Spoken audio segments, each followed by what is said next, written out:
సాగర్ నగరం యువత మత్తుకు చిత్తవుతున్నారు. పార్టీల పేరుతో లేట్ నైట్లు, వీకెండ్ల పేరుతో లాంగ్ ట్రిప్లు వేస్తూ తప్పుదోవ పడుతున్నారు. 3 రోజుల క్రితం విశాఖలో జరిగిన ఓ పార్టీ ద్వారా ఈ మత్తు భాగవతం వెలుగు చూసింది. కొంతమంది యువకుల్ని పోలీసులు అదుపులోకి తీసుకోవడంతో మరిన్ని వాస్తవాలు వెలుగు చూస్తున్నాయి.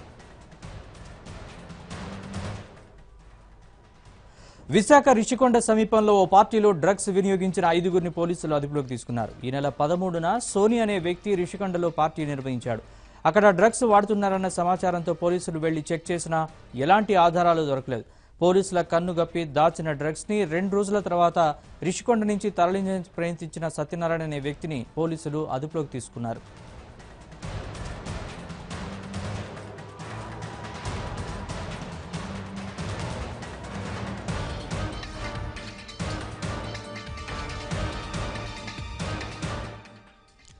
గోవా నుంచి డ్రగ్స్ తీసుకొచ్చి ఇక్కడ విక్రయిస్తున్నట్లు నిందితులు ఒప్పుకున్నారు. పార్టీలో డ్రగ్స్ వాడిన మరో 4గురిని పోలీసులు అదుపులోకి తీసుకున్నారు. MDMA, LSD 7 చిన్న ప్యాకెట్లు, కొంత కొకైన్, 2190 నగదు, 6 ఫోన్లు స్వాధీనం చేసుకున్నారు. ప్రధాన నిందితుడైన సోని పరారీలో ఉన్నాడు.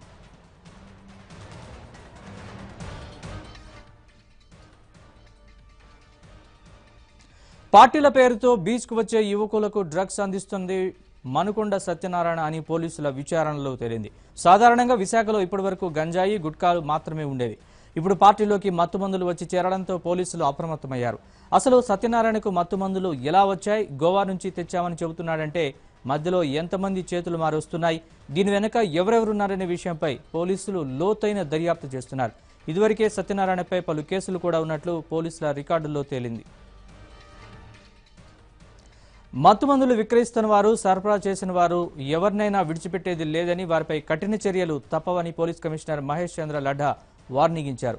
ఏ స్థాయి వ్యక్తులు ఉన్నప్పటికీ వారికి పనిష్మెంట్ తప్పదన్నారు. మత్తుమందుల విక్రయాలు జరగకుండా ప్రజలు తమకు సహకరించాలని, తమ దృష్టిలో ఇటువంటి సమాచారం ఉంటే వెంటనే టాస్క్ ఫోర్స్ పోలీసులకు లేదా సమీపంలో ఉన్న పోలీసులకు సమాచారం అందించాలని విజ్ఞప్తి చేశారు.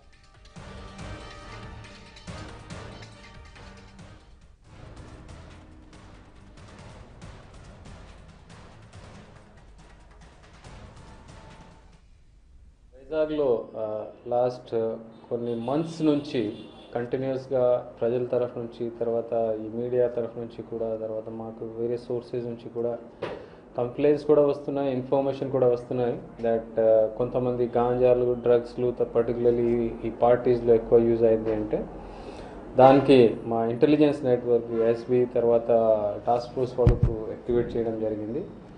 దానిలో ఫలితంలో ఒక స్పెసిఫిక్ ఇన్ఫర్మేషన్ మీదే మొన్న Saturday night beach road, Rishikonda beach దగ్గర ఒక పార్టీ జరిగితే అక్కడ రేడ్ చేస్తే కొన్ని మాదక ద్రవ్యం దొరికింది.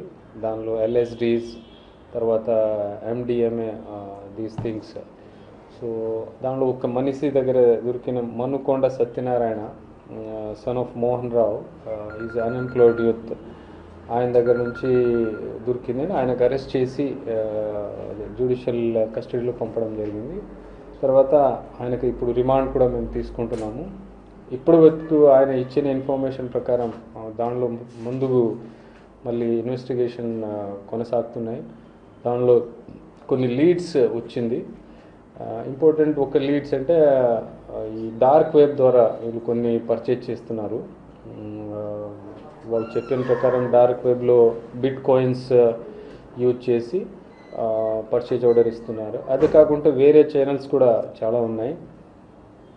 చాలా వరకు ఇన్ఫర్మేషన్ వస్తున్నాయి, దాని మీద వర్కౌట్ చేయడం జరుగుతున్నాయి. Almost 3-4 teams ACP task force ఆధ్వర్యంలో పెట్టి డిఫరెంట్ యాంగిల్స్లో పనిచేస్తున్నారు. దీనిలో ఇంకొకటి మేము ఏం చేస్తున్నాము అంటే అన్ని యూజర్స్ లిస్ట్ కూడా వాళ్ళ దగ్గర నుంచి తీసుకోవడం జరుగుతున్నాయి. ఎవరు ఈ డ్రగ్స్ లేకపోతే గాంజాలు వాడుతున్నారో వాళ్ళు అందరూది పోలీస్ స్టేషన్లో రికార్డ్ పెట్టడం జరుగుతుంది. ప్రతి పోలీస్ స్టేషన్ ఏరియాలో ఎవరు ఈ చర్యలు పాల్పడుతున్నారో తర్వాత వాళ్ళ పేరెంట్స్కి పిలిచి, లేకపోతే వాళ్ళు హూఎవర్ ఈజ్ దేర్ రిలేటివ్స్ వాళ్ళకి పిలిచి ఒక్కసారి కౌన్సిలింగ్ ఇవ్వడం కూడా జరుగుతుంది. తర్వాత కంటిన్యూస్ వాచ్ కూడా ఉంటుంది. రోడ్ షీటర్స్ మీద ఎలా వాచ్ ఉంటుంది ఆ పద్ధతి ప్రకారం వీళ్ళ మీద కూడా వాచ్ పెట్టడం జరుగుతుంది.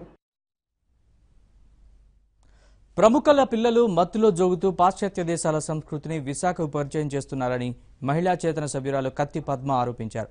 పోలీసులకు తెలియకుండా ఇలాంటి పార్టీలు జరిగే అవకాశమే లేదన్నారు. నిష్పక్షపాతమైన విచారణ జరగాలని డిమాండ్ చేశారు.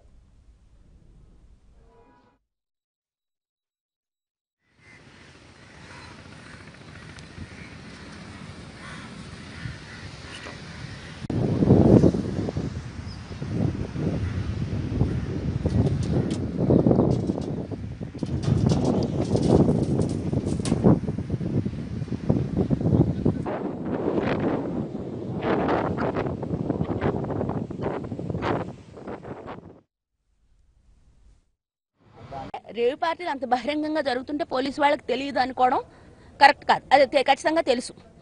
బట్ ఎందుకు ఎంకరేజ్ చేస్తున్నారు, అందులో పాల్గొంటున్న వాళ్ళు ఎవరు అనే దాన్ని ఇన్వెస్టిగేట్ చేయాలని మేము అడుగుతున్నాం. ఎందుకంటే పాల్గొంటున్న వాళ్ళందరూ ఉన్నత వర్గాలకు చెందినటువంటి వాళ్ళ పిల్లలు, కాలేజ్ స్టూడెంట్స్, తర్వాత అమాయకులు వెళ్తున్నారు అందులోకి. మాకు పర్వాలేదు, కొన్ని కోట్లు ఉన్నాయి, మేము ఖర్చు పెట్టుకుంటాం, మా పిల్లడు పాడైపోయినా పర్వాలేదు అనుకునే వాళ్ళతో పాటుగా ఏమి తెలియని ఇన్నోసెంట్ స్టూడెంట్స్, అలాగే సమాజంలో వీటికి సరి అయినటువంటి అర్థం ఏమీ తెలియనటువంటి పిల్లలు కూడా వీటిల్లోకి వెళ్ళిపోయి వాళ్ళ లైఫ్ని పాడు చేసుకుంటున్నారు. దీనికి ఇన్వెస్టిగేట్ చేయాల్సినటువంటి బాధ్యత పోలీసులు. అంటే పత్రికల వాళ్ళు, మీడియా వాళ్ళు బయటికి తెచ్చే వరకు ఇది తెలియదా? విశాఖ నగరానికి అది ఏమైనా దూరంగా ఉందా? ఈ రకమైనటువంటి సంస్కృతి ఇక్కడ నడుస్తుందనే విషయం ఖచ్చితంగా ఇక్కడ అధికారులకి, ఉన్నతాధికారులకి, కలెక్టర్ లాంటి వాళ్ళకి తెలుస్తుంది. తెలియకుండా ఇవి జరుగుతున్నాయని అయితే మేము అనుకోవడం లేదు. వీటిని ఆపాల్సినటువంటి బాధ్యత. ఎందుకంటే యువతరం ఇప్పటికే యూత్, విమెన్ వీడంతా ఎటువంటి పద్ధతిలో నడుస్తున్నారో మనం చూస్తున్నాము. మరి ఇలాంటి వాటిని కూడా ఎంకరేజ్ చేస్తే కనుక విశాఖపట్నంకు ఉన్నటువంటి ఆ కల్చర్ అంతా కూడా దెబ్బతినే అవకాశం ఉంది. రేవు పార్టీలను ఆపాల్సిన బాధ్యత ఉన్నతాధికారులది, పోలీసు వాళ్ళది అనేది మేము స్పష్టం చేస్తూ దీని మీద తరో ఇన్వెస్టిగేట్ చేయండి.